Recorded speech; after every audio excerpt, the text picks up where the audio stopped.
Welcome back to another episode of Rock Boys Football. Ryan Day, the Ohio State Buckeyes, wrapped up their spring game on Saturday. Dill, we both have watched this game a couple of different times at this point. I got a ton of notes on the quarterback situation, kind of some of my thoughts as we watched that game. Really excited to get into this one.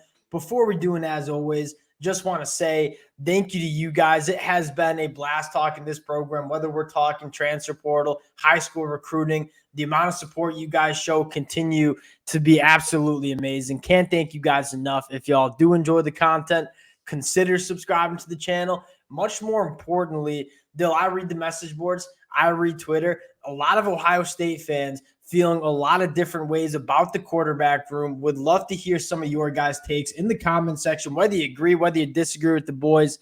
Let it fly in the comment section. We'll chop it up there. Dill, I want to start with Will Howard, the guy that I think most Ohio State fans expect to be the guy come September. What did you think of Will Howard's performance on Saturday? I mean, honestly, he's a hard guy to evaluate when he can't run. I think you could have the similar conversation with like a KJ Jefferson, where it's like, are you really going to take that much from his spring game? Because you kind of look at Will Howard, a lot of his game is predicated on being a little bit creative and just kind of making those football plays. I mean, he's not probably your perfect prototypical practice quarterback or guy who's going to light up a 7-on-7 like a CJ Stroud.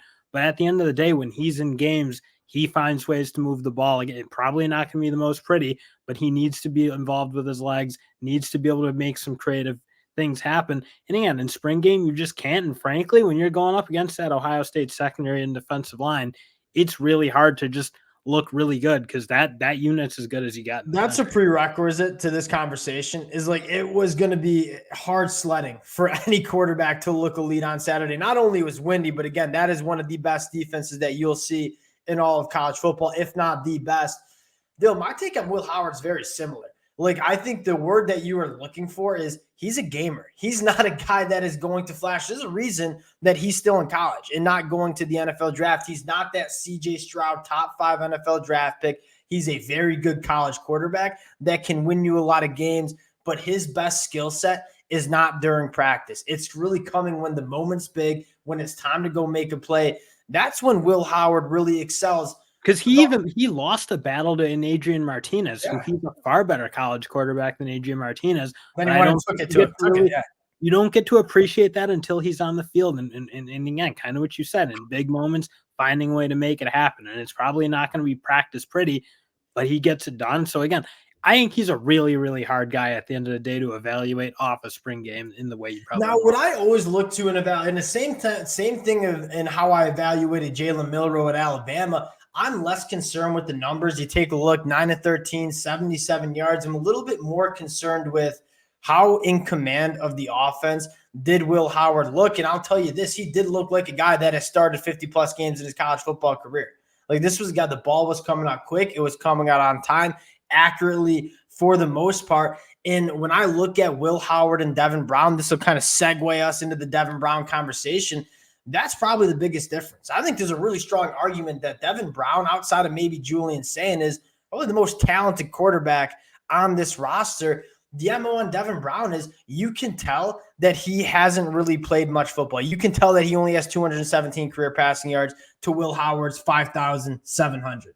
Devin Brown didn't look in as command. Yes, you saw some good throws, but he holds the football. He likes to extend plays. I don't know if you tell me Devin Brown, Will Howard, how did they stack up against each other? To me, it looked like Will Howard just had a little bit more command of the offense than a guy like Devin Brown did. Yeah, and frankly, I thought Devin Brown had a pretty good day for the most part. So I don't think this is like an easy battle to call.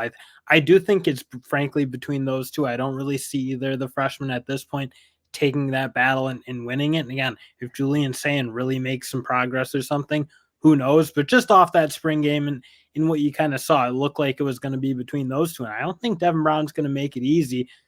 I mean, just at the end of the day, when you look at this Ohio State, they're way too ready to win, I think, to put something out there that isn't like very, very proven. And that, I think, is the hard part for what Ryan Day has.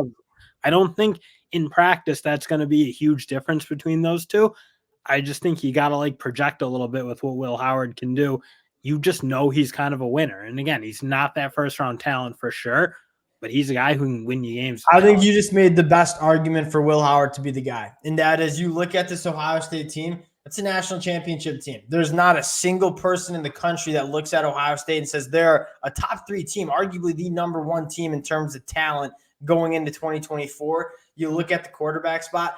Give me a quarterback that's the known commodity. Give me the quarterback that's played a lot of football, that's won a lot of football. That's Will Howard. That's probably your number 1 argument for Will Howard. Now, I don't want to talk about some of the other quarterbacks still. Lincoln Kienholz, probably a guy that's hitting the portal. It's a tough situation for him because I think you're not starting this year over either Will Howard, Devin Brown. He's getting squeezed from top and bottom. And that's when guys hit the portal. And so if he goes to Iowa, maybe he can invigorate the Iowa Hawkeye offense a little bit in Iowa City. Don't necessarily think he's the guy. And then Julian Sayin was – the Ohio State fans remember when Julian Sayin committed to Ohio State from Alabama, I said, this is a guy that has the capability from like a between the ears perspective in terms of starting year 1 for Ohio State. And I didn't necessarily say he would be the starter, but I said he has the chance to. You're starting to see that come to fruition, but I also think you see that he's a freshman. You talk about throwing to the boundary in the wind. That ball got eaten up, obviously got intercepted. I think Julian Sayin's got a really bright future. I think a lot of Ohio State people within the program know he has a very bright future. I would be surprised if it's to start the 2024 season. And he did settle in, obviously. I thought in the second half he played pretty well. I thought that back shoulder throw to Jeremiah Smith, that's kind of the throw you want to see that type of player make. So he obviously has it. I think a lot of people are probably going to beat him up about that performance just because I don't think those first couple of drives went the way he would have wanted them to go. But you obviously can see when he got it rolling, he's really, really good and it's going to be a big factor in the future. But I'm kind of with you. And honestly, a lot of it still comes back to if this Ohio State team felt like it was a year away, maybe you give him the shot and like, okay, we'll play for next year kind of thing. But that's so far away from where Ohio State's at. This is like, they're pushing their chips to the middle for sure. So it's probably, I don't think you can go Julian Sayin this year just because you can't take that chance. I don't think. I agree. And I think Julian Sayin has a really bright future, but you look at this team, we said need proven commodity. I don't think you want to start a true freshman quarterback with this good of a team. I'd rather go with the proven commodity. And then Aaron Nolan looks solid. But again, when I look at the next couple of weeks in the transfer portal, I wouldn't be surprised if both Lincoln Kienholz and Aaron Nolan hit the portal. I think Julian Sayin was their guy. They ended up getting him in kind of a topsy-turvy way of getting him. I wouldn't be surprised if Aaron Nolan hits. We'll see. I don't think it'd be a disaster for Ohio State. You have Tavian St. Clair coming in 2025. The quarterback room is never going to be a problem for Ohio State. I thought Aaron Nolan, I'm not ready to say he can't bang with Julian Sayin. Like if they go in next year, who's to say? Aaron Nolan probably thinks he can go take that job or at least be a factor in it because you kind of saw. I almost thought they looked as much like Chip Kelly's offense as they looked all day under Aaron Nolan in terms of him running the ball a little bit, running some of those plays to the horizontal play action kind of style and in the sprint out. And I thought he was managing that really, really effectively. So again, in that Chip Kelly system, he might think he can be that guy. And I frankly kind of agree. It'll be a battle next year. I don't think I'm ready to just say Julian Sayin's like the guy and Aaron Nolan should get out. Yeah, fair enough. You got two really talented true freshmen coming in with Julian Sayin and Lincoln Kienholz. Now, to put a bow on the quarterback conversation, not Lincoln Kienholz. That's my fault.